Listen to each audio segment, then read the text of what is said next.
welcome to the Creative Cauldron. Our show mixes together media arts professionals, instructors, and students at Schoolcraft College to inspire you to take your work to the next level. I'm Jeremy Salo, and today's guest is Director of Jazz Studies at Schoolcraft College, a multi-instrumentalist, vocalist, conductor, composer, and arranger, Dr. Riccardo Selva. He has recorded in numerous roles in both jazz and classical music at Detroit's Orchestra Hall, the Milwaukee Symphony, chamber ensembles in Chicago, and many other engagements throughout the United States. So thank you for joining us today. It's a pleasure to be here. Now, today I want to primarily talk about concepts that can benefit musicians more from a student or intermediate level. And later on, I'll ask you some questions that will hopefully give our viewers some secrets on the most often overlooked aspects to their growth. But first, you've had a lot of very notable and exciting moments in your career. Tell us about one of them and what made it special. You have a video of one of my guest artists that I hosted here at Schoolcraft, Kirk Whalum. He's a Grammy Award-winning artist. He did the famous solo on Whitney Houston's I Will Always Love You. And he and I became friends when I interviewed him for my dissertation, which is a saxophone and sacred music. And he's done a lot of gospel, and he's done a lot of jazz and pop.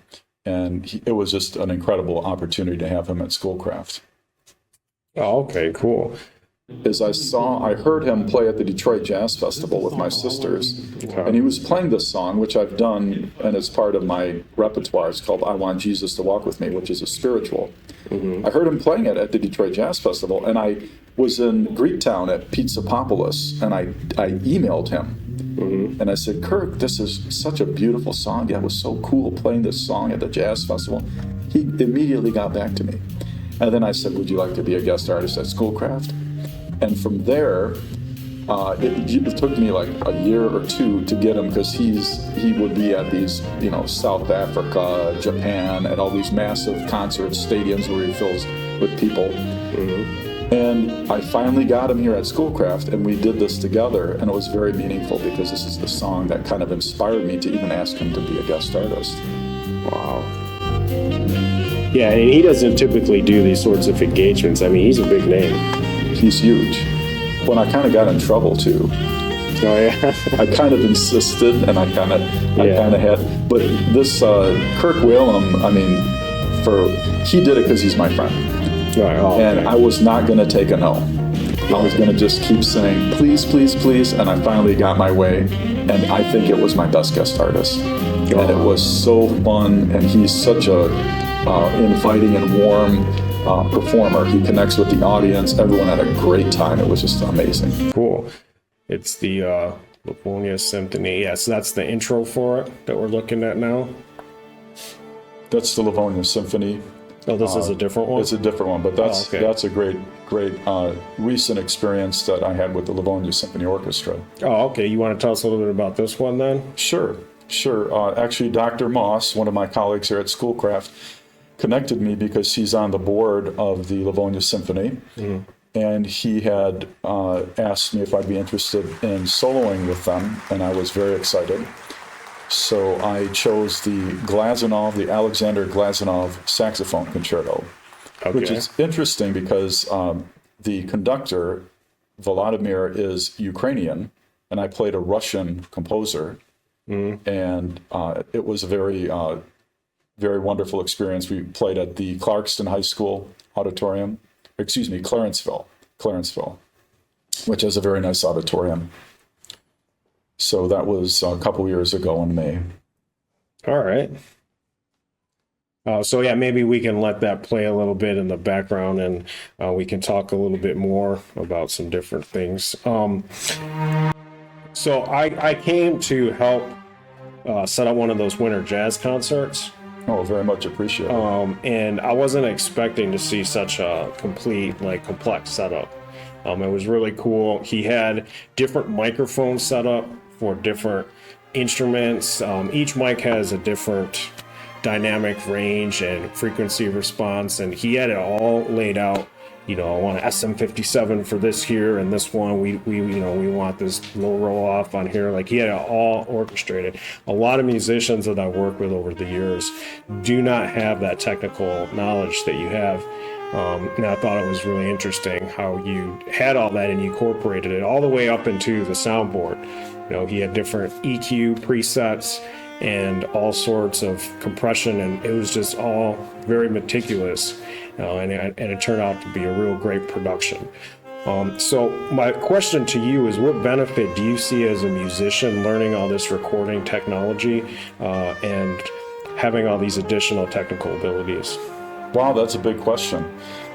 So when I was doing my master's degree at Northwestern in Evanston, Illinois, one winter, and I had very primitive equipment because you have all this beautiful studio, I wanted to learn about audio.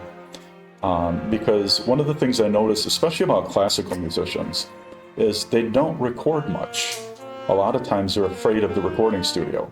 And the only way that you get good at something is by doing it a lot. Just do it over and over and over.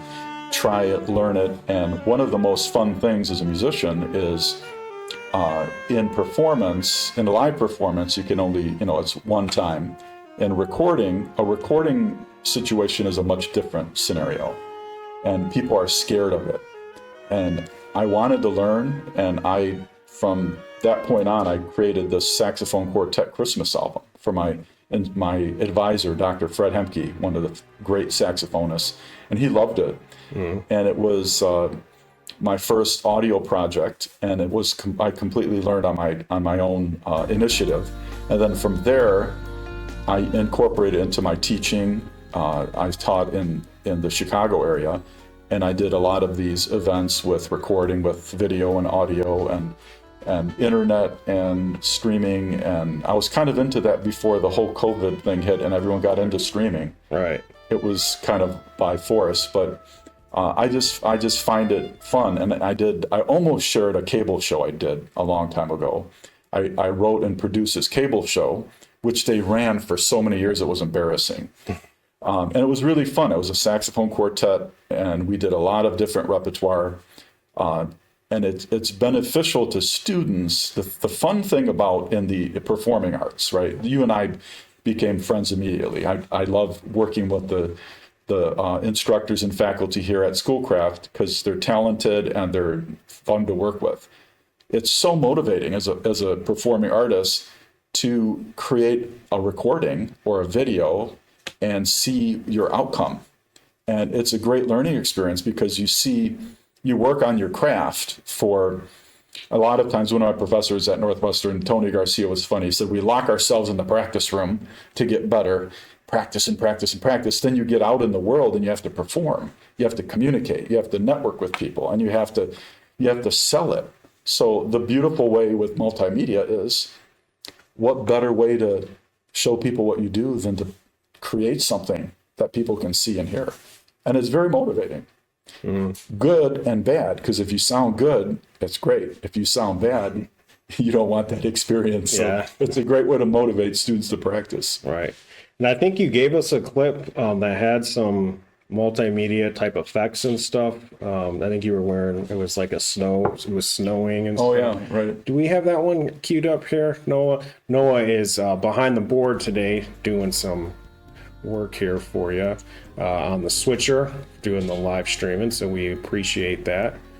And so yeah, these are some graphics. Is that Schoolcraft College there, or what are we looking at? So during COVID, I had this idea that I would, with a friend of mine, we created a Christmas program to raise money for kids to buy them Christmas presents for a church. Mm-hmm. This is my living room. Oh, so wow. my living room with green screen. Oh, okay. And so I thought you lived outdoors for a minute. And it was, I kind of went nuts because I had a green screen. I was like, well, what we're going to do is we're going to do the audio first, mm-hmm. and then we're going to do the visual aspect second. So, and it was all in my house. And this Winters on the Street is an original composition that I composed with a friend of mine, a priest, Father Bob McCabe, who's at Divine Child now. But he did a funeral for one of my good friends from high school, and we became friends, and he's a photographer. I shared the link with you. Okay. And he took all these beautiful photos of people who live on the street in Detroit to show their humanity and to bring awareness and compassion. And this is the song that I composed for that. Oh, okay. And we performed it at Schoolcraft quite a bit. Excellent. So talking about performing live and so on, how do you teach students to listen and respond to each other during these live performances? Because you can't just set your instrument down and, so how do you do that? Like this concert in December, like the Winter Wonders concert with the Schoolcraft people? Right. Yeah. Well, the first thing is to practice and to sound good. Okay. One of the things that, and it's funny because one time I got this professional video guy who came in. It was the most hilarious thing, and he did a favor. But what he did is he got between me and my musicians with this massive camera. Ooh. So here I am conducting and performing, and he walks right in front of me with this massive camera.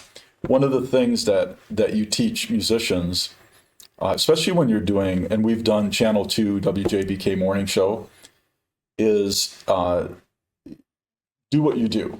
Be a musician, communicate with the conductor, look at each other. When you know the music well, if musicians use music, you don't want to be buried into your music because the audience is looking at you.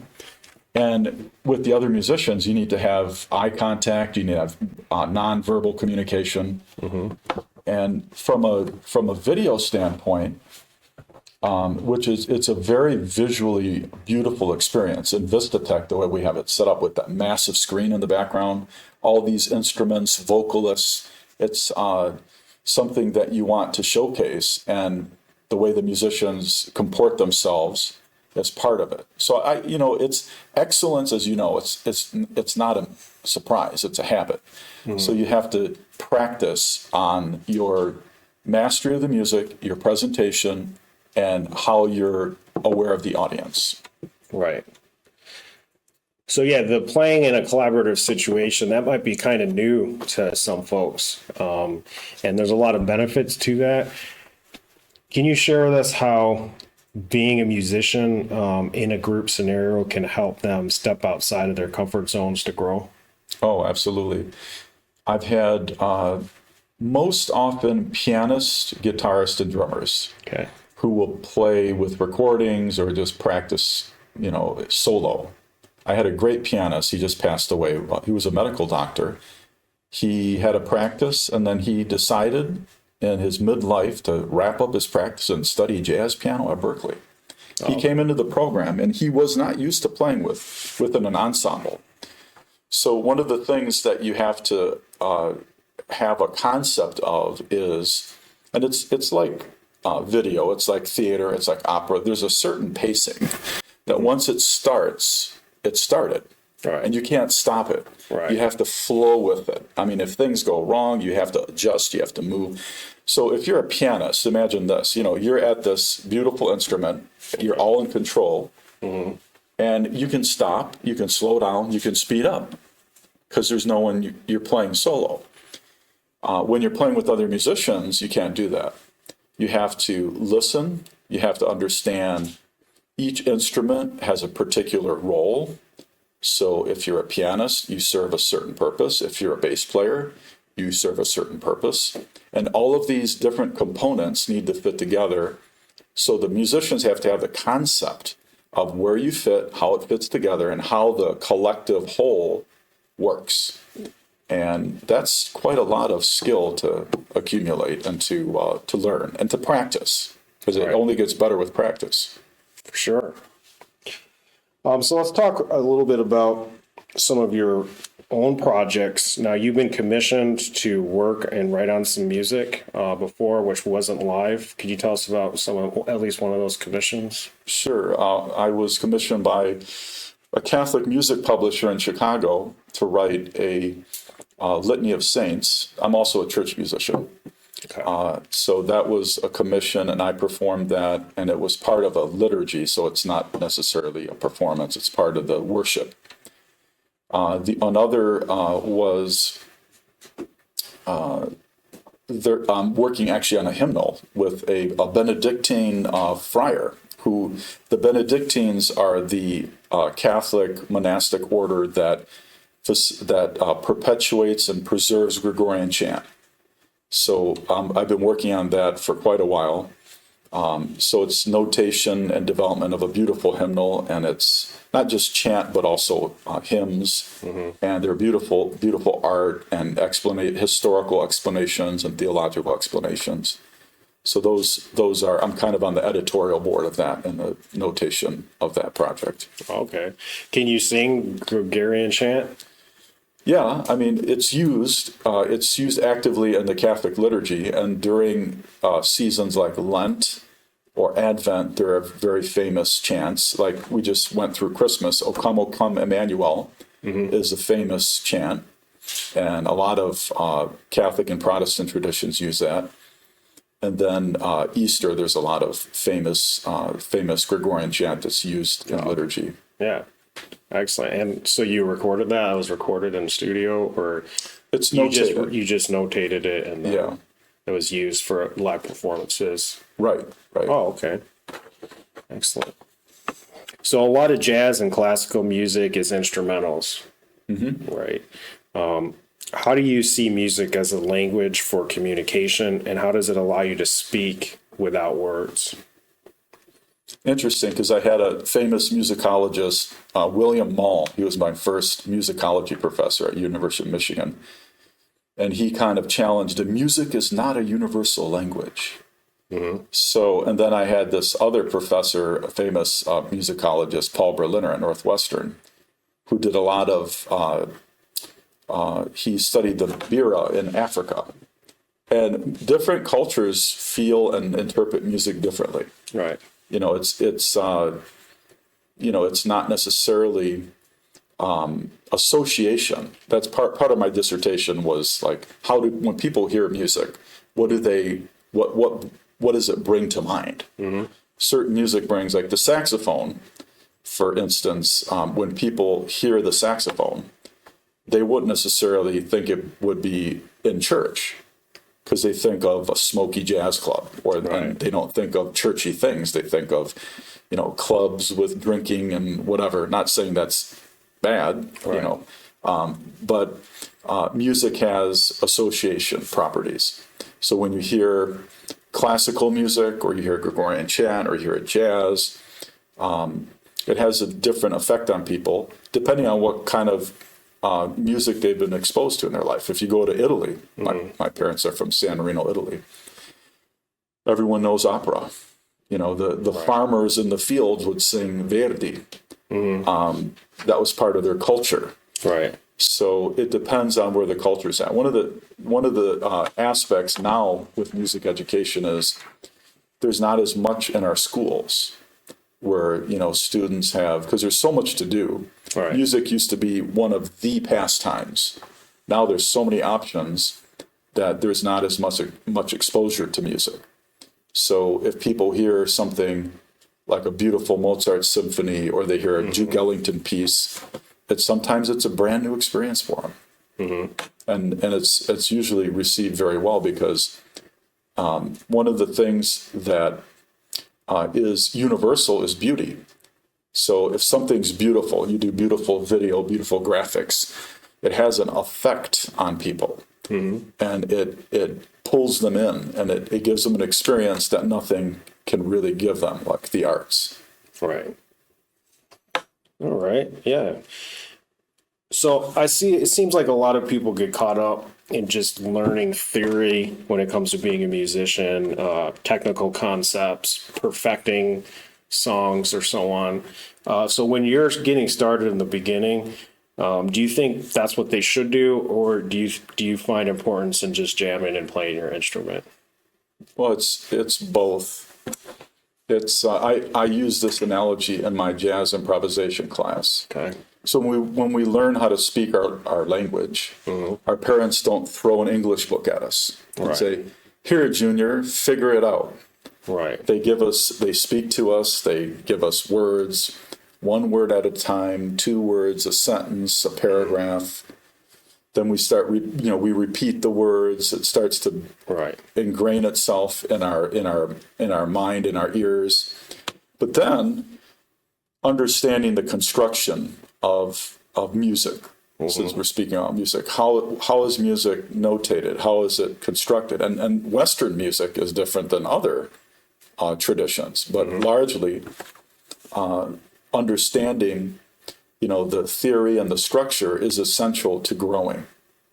But it's listening, it's understanding the important musical recordings and composers and traditions. It's understanding the theory, understanding the history. And then when you study music, you always understand the period in which that music happened. So you want to understand the snapshot of history where that music happened, because it gives you kind of an idea of the style, the musical style, the theory, the inspiration, and the cultural setting. But all of those, theory is very important because it's kind of the building blocks of music, but all those aspects are really important. Right.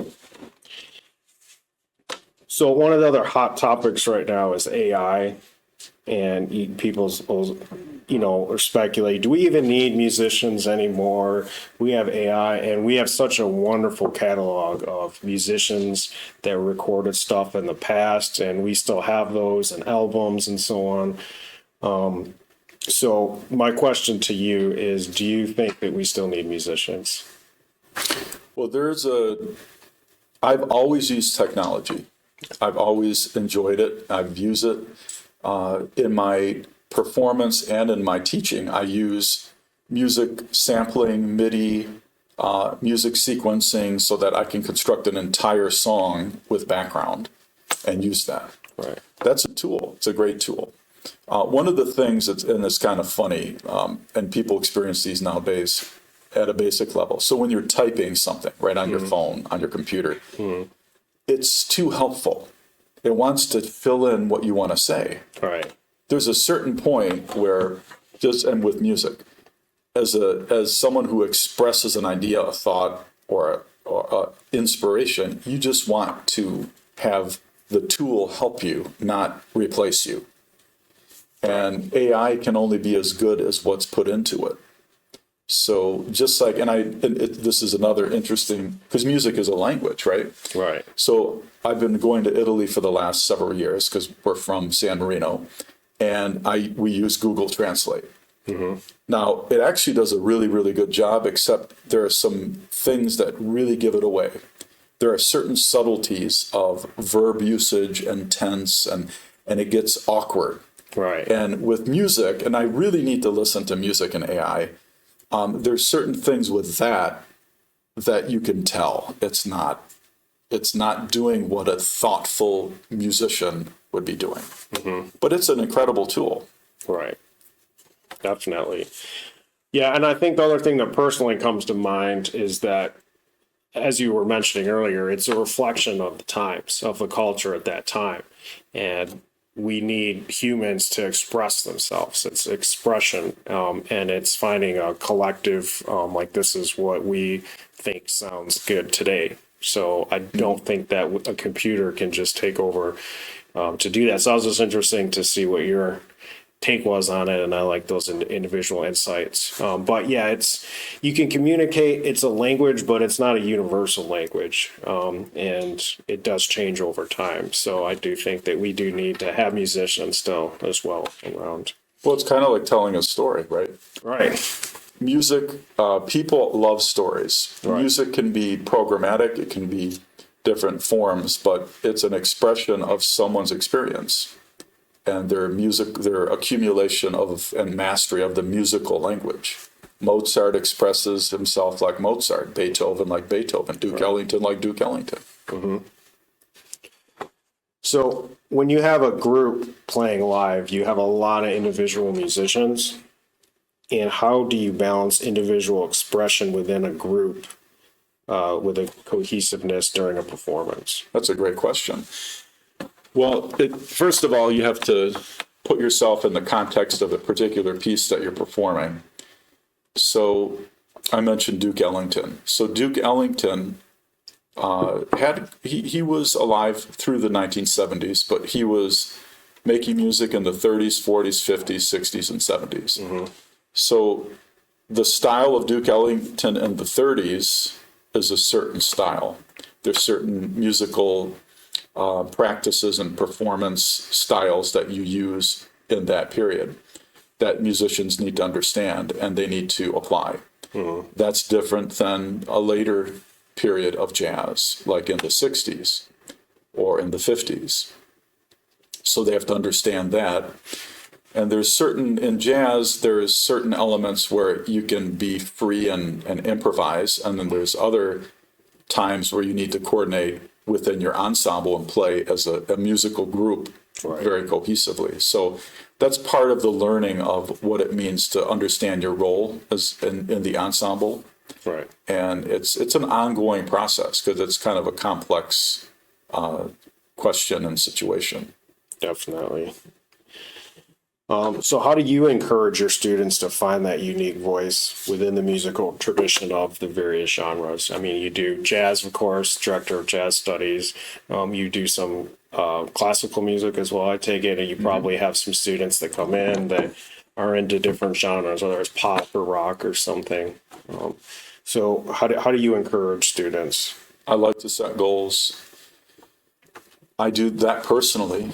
I set goals because when you have to think through, you mentioned the concerts with all these technical microphones and mixers. And so that came about through a thought and a vision and a goal, and then a lot of work. So what I do with students is I ask them, and I do this, I've done this with young kids too. I've taught all ages.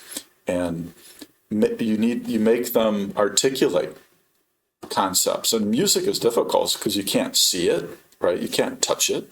It's invisible. So describe what you want to do. Oftentimes I get the answer, I want to be better. Well, what is being better? What is involved in being better? Break it down. Set the long-term goal, the midterm goal, and the short-term goal.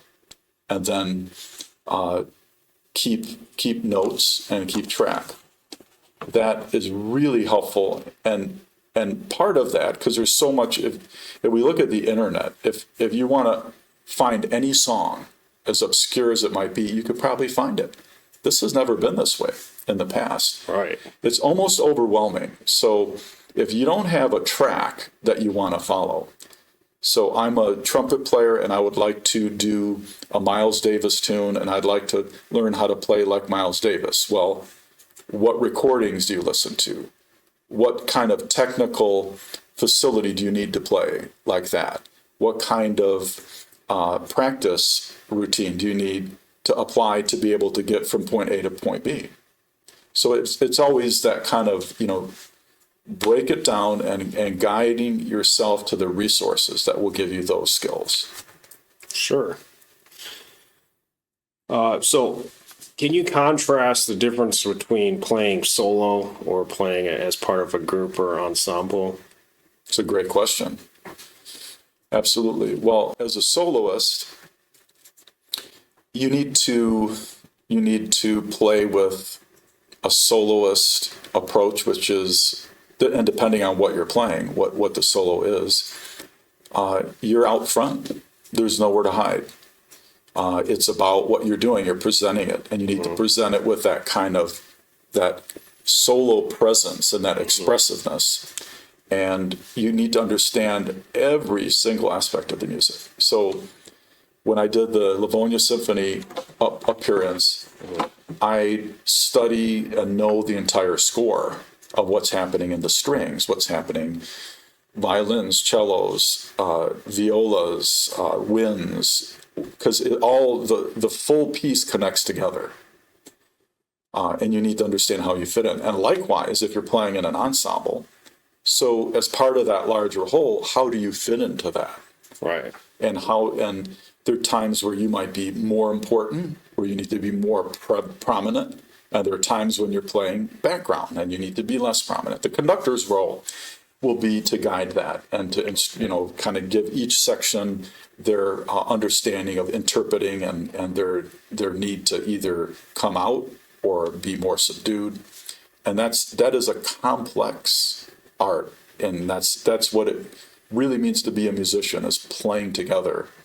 Because there's a lot of, you get a lot of these analogies, like what's the greatest way human beings can work together? And oftentimes sports are used, which is true, but even at a higher level is music. Because every single person is doing a very complex, high-level task, and then you got to fit that in with 40 other people or more. So it's quite an ongoing learning experience. Definitely, yeah. And with millisecond accuracy, all at the same time, it could be quite intense. So maybe some of our viewers have never had the opportunity to perform live. And I see a tendency where people like to just stay at home or they don't want to go out and stuff. So maybe you could share with us what it feels like to actually perform live. Sure. Well, here's the great contrast. So we all were shut in our homes for COVID, right? It was our last concert before COVID was December of 2019. Then we were off for several years, and we came back, if I remember correctly, 2021, the December concert of 2021. Mm-hmm. And my concern was, how are people going to receive the live music again? What happened was overwhelming. So you've seen me in my concerts. I keep the doors shut. I'm running around plugging cables, getting everything ready. I'm ready 5 minutes before. I walk out into the hall, and there's so many friends and family and colleagues there that I haven't seen in so long. And they were so eager and excited. It just completely ignited me, because I was wondering, how are people going to feel about live music again? Well, they feel very strongly. There's nothing, I love recording, I love multimedia. It's awesome. But there's nothing like the experience of attending a live music event. And there's nothing like being a performer and performing live, because there's a certain energy and connection with your audience that is irreplaceable. Definitely. Excellent. Well, Rick, I would love to talk to you all day, but I think we already went over on our traditional time frame here that we're trying to go for. So thank you for joining us. And thank the viewer for viewing.